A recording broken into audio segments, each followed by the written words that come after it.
Na década de 70, por causa de vários fatores, a região do Rio Araguaia, onde hoje fica a cidade de Pissarra, no Pará, foi centro de uma grande área de conflitos que entrou para a nossa história como a Guerrilha do Araguaia. Acontecimentos ainda no governo Vargas levaram para essa região, em 1945, personagens que viveriam o desenrolar dos fatos. O interesse do governo era colonizar esse ponto distante do país. Poceiros, migrantes e colonos incentivados pelo projeto compravam terras de grileiros, que também viam na imensidão da região uma boa oportunidade para faturar e enganar. Esses pequenos agricultores, proprietários de boa fé com documentação feita pela expedição Fundação Brasil Central, desconheciam a revogação do decreto que havia doado essas terras, mesmo após o devido registro das mesmas. Junto com a saga pelo povoamento das margens do Rio Araguaia, alguns anos depois, em 1972, chegavam ao mesmo local integrantes de movimentos de esquerda que optaram pela luta armada para tentar derrubar a ditadura militar. Estava formado o Caldeirão para terem início os conflitos. Durante a Guerrilha do Araguaia, de 1972 a 1974, além da caça aos comunistas, as forças repressoras, como o Exército e a Polícia Federal, aliadas a interesses privados, extrapolaram suas técnicas antiterroristas para o âmbito da repressão aos colonos, que receberam os mesmos tratamentos destinados aos guerrilheiros, mesmo que nada tivessem a ver com a presença deles em sua região.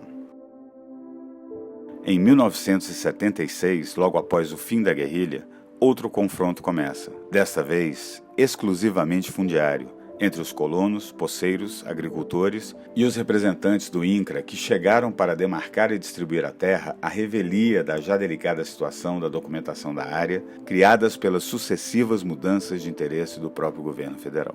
Mais uma vez, voltou a ser usada a Lei de Segurança Nacional para, de maneira extremamente desproporcional, combater elementos subversivos que lá residiam e viviam para cultivar pequenas hortas e rebanhos para subsistir. Esse episódio ficou conhecido como a Revolta dos Perdidos e, equivocadamente, entrou para a história como uma sequência dos eventos desencadeados na Guerrilha do Araguaia, ajudando a dissimular os verdadeiros motivos e a verdadeira crueldade da atuação do Estado sobre a população que lá vivia. Estas pessoas, estas famílias de camponeses, sempre estiveram à margem da contabilidade oficial. Não eram do exército, não eram guerrilheiros, foram autoexilados nos rincões do Pará e até hoje ainda não foram anistiados de sua condição. E este é o relato de 4 deles, sobreviventes, testemunhas e vítimas da ação do Estado na região. A Batalha do Perdido chegou lá na região uma firma, posso dizer assim, por nome Fundação Brasil Central, onde tinha o seu comandante lá, o gerente, por nome de Luiz Hernani, tá? Conhecido por Careca. E esse camarada chegou um tempo com o INCRA, na época, circulando todos os terrenos dos trabalhadores da região. Essa região não era só nossa, de toda a região. 50 quilômetros quadrados. Não sei quantos mil quilômetros quadrados, para tomar essas terras de todo mundo. Essa área Brasil Central, eles diziam que tinha que cortar 50 quilômetros, 50 quilômetros, 50 quilômetros, 50 quilômetros. Então atingia toda a população daquela região. Então, fala perdido porque foi onde aconteceu o confronto. Mas o povo que estava no perdido era o povo que vinha de toda essa região que estava ficando preso dentro dessa... Aí juntou nós, todo mundo foi para trabalhar, viu aquele povo chegar para tomar, expulsar a gente dali da terra, a gente foi obrigado a enfrentar. Eu sou sincero, eu tenho que falar. Eu estou aqui numa comissão que eu sei que é um defensor número 1 principalmente da gente que sofreu naquela época. E lá onde nós teve um combate armado. Primeiro nós fomos lá, barramos o camarada, barramos o INCRA com todo o pessoal. Eles foram embora. Quando eles viram que não tinha, nós impedimos, não era para brigar, nós fomos todo mundo desarmado. Fomos para lá para impedir deles fazer aquele pique, não tomar nossas terras. Nós éramos umas 200 pessoas na época, no momento. Aí paramos. Mas no terceiro dia eles vieram em Marabá, pegaram a polícia militar e levaram, acompanhando o INCRA. O INCRA ia aqui na frente, cortando a picada, e os outros agromensores demarcando, e a polícia aqui armada. Aí nessa época juntou a turma e disse: rapaz, nós não vamos perder essas terras não, vamos embora lutar. Nós viemos pra cá, nós vamos perder tudo que tem, então chama. Aí não foi só nós, só um grupo, foi a turma toda da região, todas. Aí nós se manifestamos lá, e aonde teve um combate armado, onde morreram os policiais. Eu acho que os senhores têm conhecimento, a senhora tem conhecimento dessa batalha que aconteceu lá no Perdido. E aonde que trouxe a prisão de muitos. E eu fui um desses muitos. Eu sou Deusdete Ferreira de Oliveira, conhecido por Detinho. Na época que eu cheguei nesta região, eu estava com 23 anos. Ainda estava junto com meus pais, que inclusive estavam junto com a gente lá na época desses conflitos, né? Em 72, quando nós chegamos ali. Eu sou o Sidney Ferreira de Oliveira, conhecido como Sidney. Chegamos na época que ele chegou também, em 72, e nessa época desse ocorrido foi em 76, onde eu fui torturado. Fomos iludidos pelo governo federal para ir para aquela região, para povoar, na década de 70. Eu me chamo Valmir Manuel de Santana, sou filho de Venâncio Manuel de Santana, Maria José Pinto. Eu morava na Bahia, saí de lá com 18 anos de idade. Chegamos no Pará no dia 23 de agosto de 73. Aí em 76 aconteceu esse fato. A gente sabe muito bem da questão da guerrilha, como a gente está fazendo só a representação, mas depois a gente vai contar a situação, os detalhes melhor. Só apenas me apresentando. Eu sou o Crispim Manuel Santana, conhecido na região do Quito. Cheguei aqui com 19 anos de idade, pai de um filho na época, vindo da Bahia. E naquela época o sonho da gente da Bahia, daquele setor lá na região da Bahia, como era para pobre, era muito difícil, e tinha o Pará que estava oferecendo toda a vantagem. A gente viemos para cá. Quando chegamos aqui já foi no início daquela guerrilha do Araguaia, que a gente não sabia nem o que era a guerrilha do Araguaia, e começamos a conviver junto com aquele exército, aquelas coisas, né? Que mais tarde, de acordo com os depoimentos, a gente vai mais detalhar. Na época nós chegou em 16 famílias, 3 irmãos de meus pais. É porque naquelas épocas meu pai era um trabalhador de roça, então ele tinha vontade de conhecer o Pará. Ele vinha falar muito no estado do Pará, que era uma região muito rica, de bom de trabalhar e tal, né? Aí esse senhor de Genésio, ele tinha um filho que já morava na região na época, um genro. Aí eles se passaram a conhecer meu pai, esse senhor de Genésio, e aí esse Genésio foi e disse: Deusdete, eu tenho um filho que mora lá nessa região, mas meu genro, e eu vou dar meu endereço para vocês chegar até eles quando vocês for lá no estado do Pará. E foi assim que eles vieram encaminhados através desse cidadão. Nós compramos direito de posse, meu pai comprou. Lá a gente tinha porque lá não era assim uma área demarcada pelo INCRA, sabe? Era só aquele direito de posse ali, vamos dizer assim, o cidadão dizia assim: eu tenho essa área aqui para me te vender, vamos dizer, esse direito de posse. Aí ele ia lá no mato e dizia: minha extrema com o meu vizinho é esse aqui, esse outro é esse aqui, e assim sucessivo. Mas tá quantos hectares, mais ou menos? Mais ou menos de 15 a 20 alqueires, por aí. O pai dele é irmão do meu pai, e a gente fomos junto. Eu fui nessa época, eu fui com 13 anos, entendeu? E para a mesma região. E o que ele falou, o que ele relatou, é o mesmo a situação, que a gente sempre foi junto. E lá fomos morar junto também, compramos uns direitos de posse também, nessa faixa de quantidade de 80 hectares, e a gente foi viver perto um do outro, que é uma família muito unida, nós, e sempre moramos, os parentes, bem próximos um ao outro. E foi na década de 72 que a gente chegou lá. Nós chegamos o seguinte: em 69, o Quito veio para o Pará, solteiro, veio com um pessoal conhecido, veio para a região de Rondon. Nessa época chamava Vila Rondon, hoje é o Rondon do Pará. E ele retornando, não foge da memória, de 70, Aí incentivou pra gente vir pra cá, nossos pais, né? Porque lá nós tínhamos uma terrinha muito ruim. A terra era boa, mas lá só servia para fazendeiro. Como a região do Pará, onde ele andou, era uma região produtiva, e nós era da roça, lavrador, aí vamos pra lá. Aí nós decidimos vender esse pedacinho de terra e vir pro Pará. Só que na saída nossa de lá, tinha um senhor que morava já na região dos Perdidos. Disse, não, vamos para Rondônia, não, vamos para a região onde eu moro, que eu já tenho uma terra, eu conheço lá. E nós, foi incentivado por ele, nós vimos para essa região dos Perdidos. Lá fretamos um caminhão, né? Saímos da Bahia no dia 19 de agosto de 73, em cima de um caminhão, trazendo essa família, que já conhecia essa região. Aí nós viemos juntos, nós trouxemos eles, né? Esse senhor de Antônio. E tinha mais uma turma, um sobrinho e mais um parente nosso que era criado por eles. E nós vamos para essa região, paramos bem na Santa Luzia, onde o Nordeste parou. Descemos numa vila, por nome hoje é a cidade, no Tocantins, era Goiás na época, hoje Tocantins, Araguanã, que a senhora conhece. E daí nós atravessamos o rio Araguaia, num barco, viemos para essa Santa Luzia. Dessa Santa Luzia nós viemos para a terra de um vizinho conhecido desse Antônio. Passando ali uns 2 a 3 meses, nós compramos um terreno. Desse dinheiro, minha mãe comprou um terreno, 10 alqueires de terra, onde nós ficamos lá.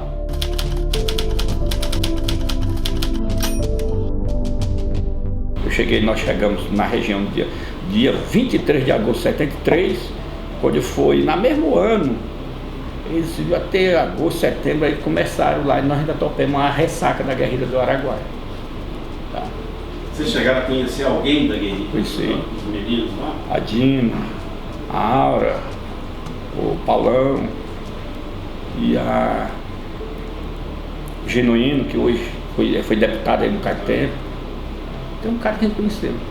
Para você sair naquela época na zona rural ali, visitando ou ir para o trabalho, tinha que ter um sinal do Exército. O Exército disse o que é que nós tínhamos que fazer. Passar na estrada tinha que ir com um ramo, um pano branco, onde ele passava para acenar, dizer que era o trabalhador, não era o pessoal da mata que chamava terrorista. E aí a gente vivia preso dentro de casa. Ele oferecia até arma para a gente. Nós que tomasse um desse é para matar. Era isso a conversa deles. Porque era terrorista, ele vinha fazendo terror e não sei o quê. Eu, no meu caso, ainda com essa faixa de idade, 16 anos, eu tive com o exército no mato. Com espingarda, e vamos, tem que ir. Na minha casa ficou base do exército, inclusive minha mãe matou frango, cozinhou para esses homens. E a gente ficava lá, como ele estava lá, à noite, se tivesse que sair, você não poderia sair. Até durante o dia que a pessoa tivesse que sair, tinha que estar assoviando ou cantando, poder achar que não era aquela pessoa do mato, como eles falavam. Tinha muitas clareiras que a gente colocava a roça mais distante da casa da gente para poder a gente criar o animal não entrar para as roças. E eles, de helicóptero, ele olhava aquelas clareiras e procurava de quem é. A gente é nosso. Então vocês vão nessas clareiras todas que vocês conhecem. E pode ter esse povo lá. A gente, não, esse povo não estão aqui, mas era obrigado aí. Só para ter uma ideia, como era o acontecimento na questão da guerrilha, que não era só os homens. As nossas casas eram vigiadas. Tinha vezes que a gente ia dormir, quando era de manhã passava alguém, sabia até o que a gente tinha conversado dentro de casa, que eles ficavam ao redor da casa. E as mulheres não podiam nem lavar roupa, porque quando elas iam lavar roupa, lá no interior se lava roupa no rio, na grota, né? Tinha homens de trás da moita lá e muitas mulheres saíam correndo. Inclusive a esposa da gente saía correndo porque tinha homens lá, mas era o exército que ficava lá, achando que alguém ia levar alguma coisa. A gente ia para a roça, que da casa para a roça, era difícil fazer uma roça pertinho da casa, sempre fazia mais longe por causa dos bichos. E tinha uma estradinha na mata. Quantas vezes a gente ia para a roça e de repente o exército cercava a gente lá no meio do mato, a gente tomava aquele medo, aquele susto. Aí eles olhavam o que é que a gente ia levando alguma coisa para alguém lá na mata e tudo. Então esse tempo todo, ninguém trabalhava, nós não trabalhamos, perdemos as roças. Durante esses anos da guerrilha que ficava lá, nós perdemos roça, porque não podia trabalhar, o povo tinha medo, era amedrontado. Então, para mim, foi o pior confronto de tudo que houve, que a gente veio para trabalhar e não podíamos trabalhar. Nós passamos ali uns 3 anos sem botar roça, entendendo? Passamos dificuldade, muita dificuldade. Eu estava junto, que desse turma aqui preso para Belém só veio eu. Nós estávamos 46 pessoas presas aqui em Belém. todos aqueles eram trabalhador, todos aqueles tinham roça. Os que ficou lá não botavam a roça, com medo também, da polícia chegar lá e fazer a mesma coisa que fez com a gente, entendeu? Aí foi aonde perdeu. O prejuízo foi imenso, né? Porque durante aquele tempo ali que nós envolveu nessas coisas aí dessa guerrilha, a gente perdeu todas as roças, né? Então, aquelas roças que a gente tinha, por exemplo, que era a época, essa guerrilha foi na época de a gente plantar roça, plantar o milho, o feijão, que era essas coisas que a gente sobrevivia, né? Então, quando foi na época, no dia dessa briga, aquelas roças nós estávamos todas plantadas, que nós fazíamos as roças assim, todo no mutirão. Nós juntava assim 20, 30 companheiros e fazia a roça de um até chegar naquele último lá, né? A gente plantava aquilo tudo, então a gente desenvolvia o nosso trabalho. Mas quando foi nessa época dessa briga, aí nós não tínhamos plantado as roças, né? Aí nós tivemos que correr das nossas terras para, às vezes, não ser torturado, igual já falaram aqui. E aí, nós perdemos aquelas plantas. Nós ficamos de 40 dias, 60 dias fora das roças, né? Então, aquelas roças que era para nós plantar, para nós sobreviver, é que nós perdemos, né? Perdemos aquele ano principal ali e o segundo ano também. Nós tivemos que esperar mais outro ano para poder colocar outra roça, que aquela já não prestava para nós cuidar mais, porque o mato vem rápido, né? Tinha gente, porque sempre eu costumo até dizer, no meio dos movimentos, todos os movimentos, eu falo no linguajar sertanejo, do gato virar onça. Também nessa zona tem. Eu lembro de um senhor de Pedão, que ele era lavrador, tinha uma terra maior, ele era um cara que parecia assim, para nós como pequeno ele era mais um cara mais aparecido. E tinha gente que, tinha vez que o exército fazia pressão, mas tinha gente também que se oferecia. Esse Pedão foi um que se ofereceu. Por quê? Porque tinha umas vantagens. O exército prometia apoio na terra, que o cara ganhava tantos alqueires de terra, ele prometia arma. Eu conheço muita gente lá que ele dizia, eu te dou um revólver e tal. Então tem muita gente que quer se aparecer também tem essa qualidade. Esse Pedão era assim. E esse Pedão, como ele conhecia toda a região, ele era o guia principal do exército, na questão da guerrilha do Araguaia. Ele entregou muita gente, até aqueles lavradores que não tinha nada a ver, para fazer média com o exército, entregou muita gente. Teve muita gente que sofreu também por causa disso. Lá na minha cidade mesmo, tem um senhor de Zé Goiano, José Pinheiro da Silva. Esse foi obrigado, está vivo até hoje, ele está com quase 90 anos. Tem o Abdon Goiano, Abdon Lucena. Esse, inclusive, vou levar lá, nós conversamos. Ele foi obrigado a acompanhar, a fazer esse trabalho. Tem o Pedro Onça, foi obrigado a fazer isso. O Pedro Onça faleceu até por conta dessas consequências que ele passou um bocado de dia preso dentro da água, dentro de um poço com água aqui no pescoço. Tem o Osorinos também, né? Osorino, que está vivo. Tinha um senhor que eu não sei o nome, esqueci o nome dele, ele tinha um apelido de cearense. Esse foi obrigado a sair e entregar e sair nas matas. Quando tinha muita castanha do Pará, caiu um castanho e já dava tiro. Ele ia na frente com a arma aqui na frente, uma espingarda, e o exército aqui atrás. Quando caiu um pau, uma castanha, deita, o cara ficava em pé, o exército tudo caía, ele não sabia de nada, não tinha instrução, ficava em pé, deita aqui.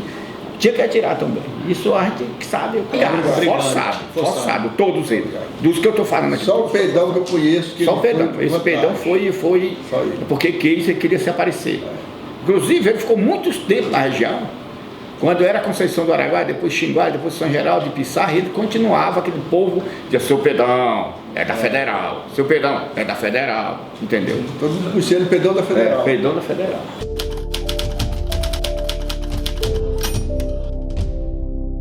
Ali foi em cima da Guerrilha do Araguaia, que nós ainda estávamos no foco ainda da Guerrilha do Araguaia, né? E aí a gente ficou lá, passando aquele sofrimento, que foi em 76, veio o problema dos perdidos, da Fundação Brasil Central, onde teve um combate armado entre o trabalhador e a polícia militar, onde graças a Deus nenhum dos trabalhadores perdeu a vida, mas alguns dos militares se tombaram. Né? E daí por diante a gente sofreu demais. Principalmente eu tinha 18 anos na época, sofri, apanhei, torturado Vim conhecer a capital do estado, fui algemado, marrado, com a cabeça, um saco na cabeça para não conhecer nem a estrada. E aí eu sofri 6 meses, fui 6 meses preso em Belém, até que Deus abençoou, que eles tirou tudo. Eu fiquei incomunicável da família, eu sozinho, que dessa turma que foi preso direto para Belém. E quando eu retornei foi uma festa lá em casa. Aí lá nessa época aí eles vieram. E aí uns chegavam, convencia alguém do grupo, aqueles mais antigos, para convencer a gente para ir prestar um depoimento em São Geraldo do Araguaia, que era para receber terra, para receber não sei o quê. Aonde isso era uma armadilha, para as pessoas ir devagarzinho eles pegando, porque na mata eles não pegavam, entendeu? Eu fui um que nós estávamos uma turma escondida no mato, minha mãe, minhas irmãs, a esposa dele na época já estava casada, e aí nós ficamos, quando foi um dia eles vieram. Quanto tempo você ficou no mato com a família? Fiquei uns 8 a 15 dias. Uns 8 a 15 dias no mato. Mas esse camarada aqui adoeceu lá, pegou uma gripe, uma febre. Eu era meio assim. Eu tinha uma coragem de louco, não sei o que era comigo naquela época. Eu era um menino novo, cheio de gás, né, coragem. Aí eu falei, eu vou lá, vou me entregar. Que o cara chegou lá dizendo, ó, se não se entregar, ele vem pegar todo mundo. Aí eu tive a coragem de me entregar. Minha mãe deu passamento, ficou ruim. E aí meu filho não vai? Eu falei, não, minha mãe, eu vou. Eu não. Quando eu cheguei lá, meu amigo, o acordo lá era algema. Como não tinha mais algema para algemar, era corda. E nisso aí, meu jovem, de lá levando para a base, para um colégio lá do INCRA, lá que foi pancada. Foi sofrimento.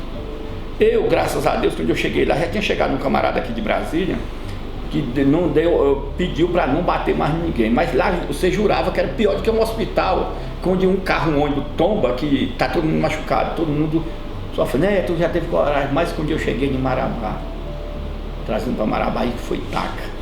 Eu acho que completando só um pouquinho que o Valmir está colocando, e o problema maior, o que fez isso, porque os movimentos sindical, a igreja na época, que nem o sindicato na época era mais distanciado, a igreja, a Comissão Pastoral da Terra, que sempre estava junto, mais próximo da gente. E começava a orientar a forma da gente recorrer à justiça. E nós elegemos um rapaz na comunidade que ele corria atrás, ele vinha para Brasília, ele vinha para Conceição, Marabá, todos os lugares, Belém, procurando o direito, né? O Joel, hoje ele é falecido, né? E o Joel, a gente vendia até galinha, ovo de galinha para fazer aquele dinheiro para mandar ele vir. E ele chegava lá, dava uma esperança, mas nada. Foi uma vez até, ele veio em Brasília e ele levou um documento, segundo aqui, olha, você leva, entrega para um delegado, que esse delegado vai resolver o problema de vocês. E no dito documento, estava pedindo o delegado para prender ele. É complicado, né? Ele levando um mandato de prisão sem saber. Ele era analfabeto ou a carta estava fechada? A carta estava fechada, né? E ele não quis abrir. E por curiosidade, quando ele chegou lá, os curiosos, vamos abrir, né? E ele não entregou, senão ele tinha sido preso. E por esse apelo que nós vimos que não tinha mais autoridade para nos livrar, e entrou isso que o Valmir está falando. A única coisa a comunidade analisou o quê? Tudo que o povo tinha estava ali em cima da terra, só rocinha, duas coisas. Aí pensaram, emociona, né? Tudo que a gente tinha estava ali. E a gente decidiu o seguinte: em vez de morrer de fome, vamos morrer brigando, mas vamos entregar o que é nosso. Foi isso que fez acontecer essas coisas. Aí depois de tudo, quando nós saímos da prisão, voltando para nossa região, e aí mudou a cara do INCRA. Não sei, eu tenho certeza que vocês conhecem, mudaram para Getade. Nós ainda brincava e dizia assim, mudaram só a coleira, que os cachorros somos os mesmos. Porque mudou de INCRA para Getade, para enganar a gente. Para enganar a gente pensando que a gente ia intimidar. Só que daí, aí nós começamos a se organizar em associação, em sindicato, na igreja. Esse INCRA, depois com essa pressão que veio a demarcação das terras. Só que na Fundação Brasil Central, eles perderam, porque quem ganhou foi nós. Nós ganhamos. Mas aí muitos deles vendeu as terras. Por quê? Porque não tinha iniciativa do governo. O governo não dava ajuda, não dava condições do trabalhador. Muitos deles ficou assombrados, que foi obrigado a vender a terra e sumiu para os grandes centros. E sempre ameaças que eles falavam, olha, o pessoal deu esse título de terra para vocês, mas futuramente a Brasil Central vai voltar a demarcar, porque vocês sabem que no projeto do governo federal, ele faz um projeto, ele vai concluir e vai, de uma forma ou de outra, vai tirar vocês dessas posses. É difícil, você não poderia abrir uma ocorrência, como hoje é fácil, ocorreu uma coisa, você vai abrir uma ocorrência, ou aconteceu isso comigo, entendeu? Naquele tempo é entregue a Deus dará aquela região, em relação a nós. Aconteceu aquilo e a gente ficou anos e anos naquela região, uma região que o Estado nunca olhou para aquela região, é afastado, entendeu? E a gente tinha essa represália das autoridades, o que é que você veio fazer aqui? Não, sobre isso e aquilo, não, corria o risco de ser preso. Entendeu? Se fosse igual, o exército ficou lá dentro de São Geraldo, do Araguaia, onde a gente poderia ir lá resistir a uma ocorrência. Não poderia. Vamos dizer assim, uma autoridade desse nível, assim, por quê? Porque a gente tinha medo de ir lá procurar. Tinha medo. Porque eles eram contra nós, né? E como era que nós ia registrar uma queixa sobre isso? Nós não íamos. Passava tanto tempo. Sim, e aí, passava tanto tempo. Porque atuou muito tempo esse regime lá. Muito tempo. Entendeu? Se fosse uma coisa, acontecesse o fato daqui 6 meses mudar essas coisas, tudo bem. Mas nós ficávamos lá sem condições de falar o ocorrido que aconteceu com a gente. Eu quero dizer para os senhores e senhoras que estão aqui presentes, que eu não contei um fato que aconteceu comigo. Eu até hoje, eu sou ruim de escutar, foi um tapa que eu peguei desse tal Valmério. Como é? O tenente Valmério. Era Valmeri. Valmari. Ele me deu um tapa tão grande aqui, eu só não morri, não estourou porque eu me fechei, me tranquei. Ele deu um tapa que eu fiquei 15 dias sem ouvir nada. Hoje eu sou um homem doente. Eu estou com 62 anos. E nós sabemos que eu tinha 18 anos. O ocorrido foi em 76, onde eu fui torturado e eu, infelizmente, não gosto de relembrar essa situação, porque eu me emociono, porque fui torturado injustamente, ninguém para me defender. Cheguei na casa do meu tio, estava comendo banana e quando fui cercado pelos policiais, me bateram muito. Então, meus lábios hoje estão defeituosos, fuzil, coronha de fuzil, e me chutaram, chutaram minha costela com fuzil. Eu cheguei, saí, fui para o outro lado de Goiás, onde estava minha mãe, estava corrida também, tomei injeções, tive que passar com 2 primos meus de menor, que também eu, nessa época eu tinha 17 anos, eles também tinham de faixa de 15, 16, tivemos que pegar uma canoa, fui sofrendo até Araguanã, entendeu? Onde minha mãe estava. Cheguei lá passando muito mal, sangrando pela boca, e me chutaram meu tornozelo, meu pé, que até hoje eu não aguento andar muito, ficar muito em pé. A questão, outra coisa que a gente não citamos aqui, a questão da repressão das mulheres. Além dos homens, houve tortura, estupro demais. Aquelas senhoras que não corriam para o mato, que eles pegavam, todas elas foram estrupadas, foram torturadas. Tem umas lá que pegou o trauma que ela não conta nem a história. Todas que pegaram nas casas, eles estrupavam. E tinha uma senhora lá que teve uma turma de soldados, bem uns 20 soldados, que estruparam ela, seguindo, que ela nem conta porque ela se sente muito, mas a gente sabe que houve demais isso aí. Eu lembro de um rapaz que morava em São Geraldo, que quando ele viu um helicóptero rodar em São Geraldo, ele corria para debaixo da cama. Agora, há poucos tempos. Quer dizer que, quando ele viu o helicóptero, ele lembrava. Pai de família que ficava preso dentro de buraco de cisterna, lá com água pelo pescoço, dizia, se você aguentar 8 dias, está liberado. Tá? Então, essa que era a estrutura. Por isso eu digo, tudo que a gente contar aqui, anda longe da vida real. Inclusive a minha professora, que naquela época eu estudava, ela foi presa, torturada, estuprada e e dizendo que ela era terrorista porque o nome dela o nome é quase idêntico do nome da Dina, que a Dina foi naquela época da primeira guerrilha, entendeu? E torturaram essa mulher e levaram, ficou muito tempo presa. Uma senhora que não tinha nada a ver, entendeu? Professora, eu lembro, Edna Rodrigues da Silva. Essa mulher apanhou demais, choque elétrico, torturada, estuprada.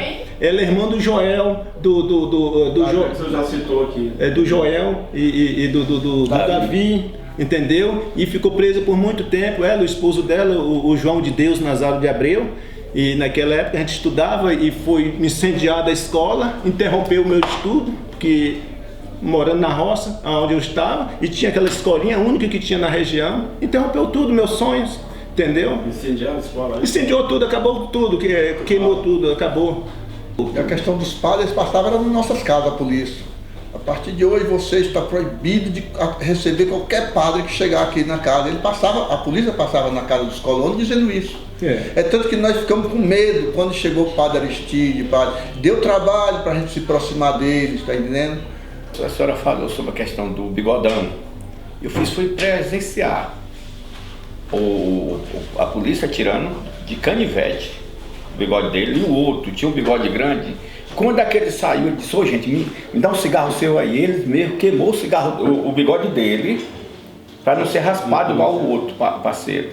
Eu estava preso junto mais ele. Esse Adão tinha 16 anos. Eles lutavam para ele confessar quem era que tinha feito aquilo com os soldados. Ele levou 19 riscos de peixeira nas costas, do pescoço assim, ó, riscando. Vai falar, filha da puta, quem foi que matou o soldado? Vai falar, fulano. E ele não falou nada daqueles...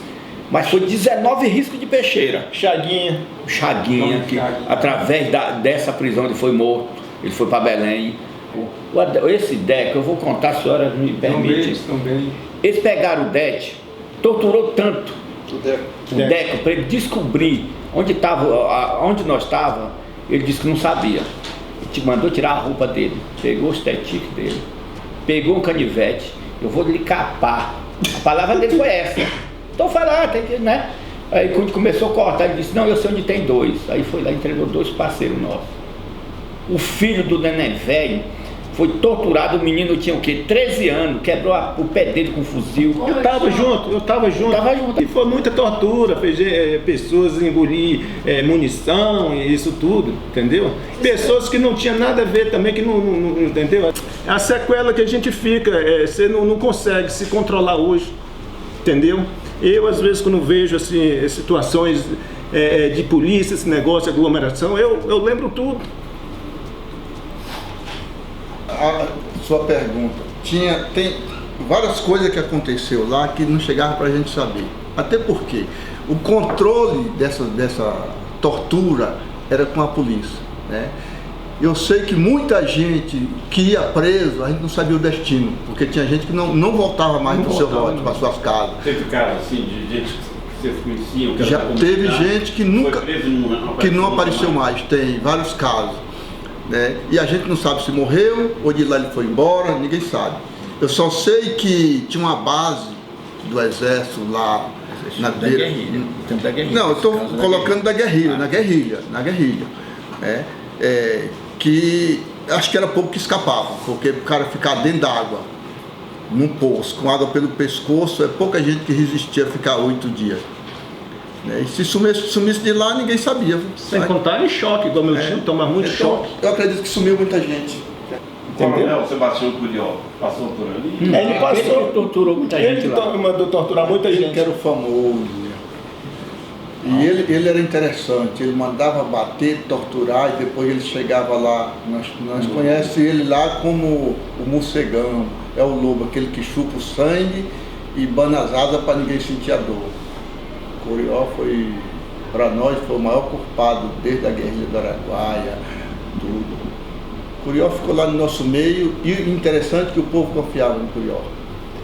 Ele fazia um jogo tão interessante que o povo acreditava nele, porque ele mandava fazer desordem, depois ele chegava.